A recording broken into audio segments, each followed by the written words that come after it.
जय श्री महाकाल। अक्सर देवी देवताओं को पूजते हैं, कुछ लोग गुरु धारण करते हैं और कुछ लोग बिना गुरु के ही पूजा करते हैं।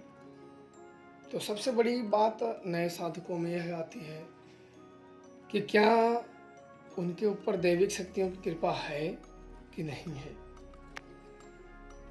अगर है तो हम कैसे जानें कि हमारे ऊपर किसी दैविक शक्तियों की कृपा है।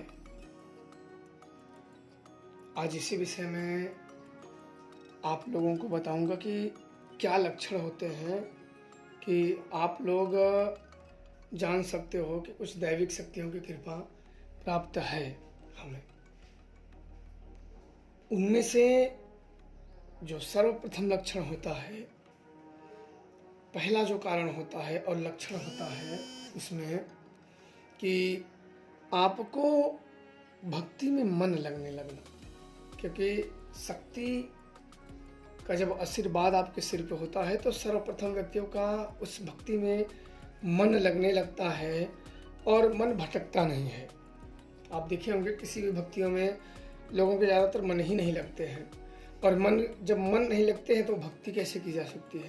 क्योंकि किसी काम में अगर मन नहीं लगता है तो आप कर ही नहीं सकते हो।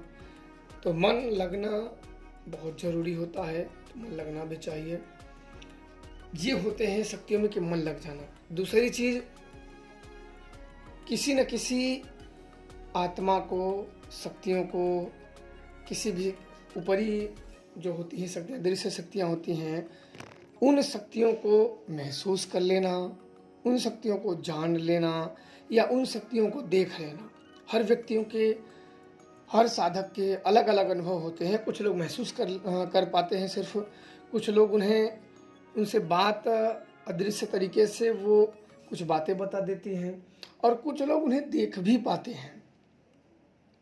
और ये ऐसा नहीं कि मैं साधक खुद ऐसी चीज़ें देख पाते हैं और उनसे वार्तालाप कर पाते हैं कुछ क्षण के लिए, और उनके प्रश्नों के उत्तर भी प्राप्त हो जाते हैं, उनकी समस्याओं का निवारण भी काफ़ी हद तक वो कर देते हैं।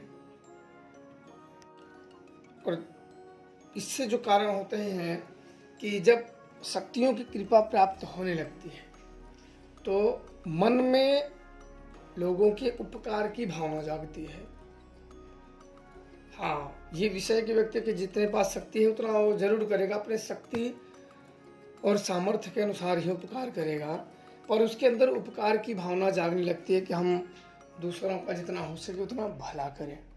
उसके अंदर उपकार की भावना जागने लगती है। किसी की समस्या हो वो हटाने की उसके अंदर भावना जागने लगती है। तो भक्ति में मन बदलने लगता है, जो पहले हो उससे अपने बदल के सतमार्ग पे आने लगता है। चौथा जो होते हैं कि बुरे लोग आपसे दूर होने लगेंगे। बुरे जो हैं, जो इन सबको नहीं मानते हैं या आपको और इनमें उनकी बात फिट नहीं बैठती है, आप भक्ति की बात करो किसी और की करें, तो वो लोग आपसे दूर होने लगेंगे, आपसे दूर होने लगेंगे। क्योंकि आप जब भक्ति के मार्ग पे चलते हो तो रास्ता जब आपका अलग रहेगा तभी लंबे समय तक आप भक्ति के मार्ग पे टिके रह सकते हो या उन दैविक शक्तियों की आपके ऊपर कृपा बनी रहेगी। अन्यथा कुछ ऐसी गलतियां कर दी जाए या ऐसी समस्याओं का उदय हो जाता है जो उन दैविक शक्तियों का आशीर्वाद या हाथ अपने सर से हट जाता है, और फिर हम भागने लगते हैं कि हमारी किसी ने बांध दी है या किसी ने कुछ कर दिया है या कुछ और तरीके से है। ये भी होता है कि दैविक शक्तियों की कृपा होने के बाद ऐसे लक्षण आने लगते हैं। जब भी आप शक्ति साधना करें तो तब तक उनकी करें जब तक कृपा ना प्राप्त हो जाए। ज़्यादातर लोग गलतियां कर देते हैं कि थोड़े जितना उनका टारगेट होता है, जैसे कि मंत्र में विधान दिया गया है कि 21 दिन या 41 दिन में मंत्र जाग जाता है, तो उतने दिन जपेंगे, इसके बाद वो प्रयोग करने लगेंगे। निश्चित जप संख्या होती है, निश्चित जप संख्या के बाद वो मंत्र जागने लगते हैं। इसके बाद आप प्रयोग कर सकते हो। जितनी आपके पास उन शक्तियों की ऊर्जा, उन शक्तियों की कृपा प्राप्त होगी, उतने आप काम कर सकते हो। ऐसा नहीं कि आप बहुत बड़े बड़े काम कर सकते हो। आप लोगों ने देखा होगा कि एक ही शक्ति की पूजा दो व्यक्ति करें तो एक काम कर देता है, एक नहीं कर पाता है। वो इसलिए होता है कि जितने ध्यान केंद्रित करके और जितनी शक्तियों की ऊर्जा एकत्रित करके प्रयोग किया जाए उतने ही काम प्रयोग जल्दी होते हैं और भीषण प्रयोग होते हैं। और मंत्रों का जाप अगर किया जाए तो आप लोगों के ऊपर या किसी के ऊपर शक्तियों की कृपा जरूर से जरूर बनेगी। मन में अगर श्रद्धा और विश्वास है तो विश्वास ही शक्तियों के पाने के लिए काफ़ी होता है। इसलिए किसी भी शक्ति की साधना करें तो श्रद्धा, विश्वास और पूर्ण मेहनत और लगन से अगर लगेंगे तो आपको निश्चित एक ना एक दिन उनकी कृपा प्राप्त हो जाएगी।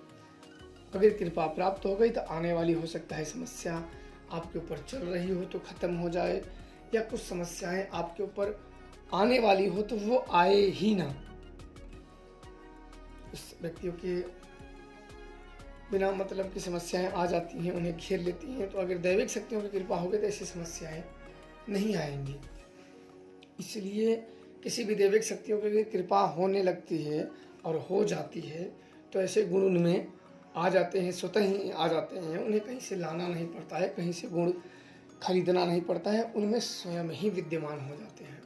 और ये शक्तियाँ अगर चली भी जाती हैं तो फिर उनके गुण भी खत्म हो जाते हैं, फिर वापस से उसी रास्ते पे आ जाते हैं और भटकने लगते हैं। तो ऐसे गुण अगर होते हैं तो आप लोगों के ऊपर दैविक शक्तियों की कृपा है, उन्हें और बढ़ाने की आप लोग चेष्टा करें।